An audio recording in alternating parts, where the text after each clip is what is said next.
सरसब्ज पशादाब पहाड़ों और एक पुरस्कून छीन से घरे एक खूबसूरत गांव में उम्र नाम का एक 5 साला लड़का अपने दादा दादी के साथ रहता था।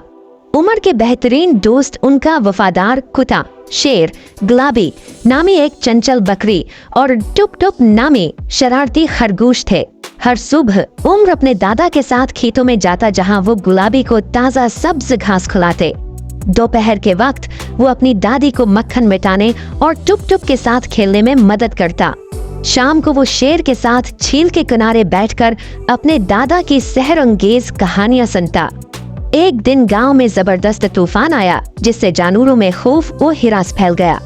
हैरत अंगेज हिम्मत का मुजाहिरा करते हुए उम्र ने अपने दादा दादी की मदद से जानवरों को बहिफाजत एक पनाह है गाह में मुंतकिल किया। तूफान के थमने के बाद गांव के सभी लोगों ने उम्र की बहादुरी की तारीफ की।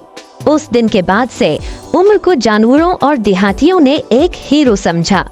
वो खास तौर पर यह जानकर मुतमईन था कि इसके दादा दादी और जानवरों के दोस्त हमेशा उसके साथ खड़े होंगे। बयानिया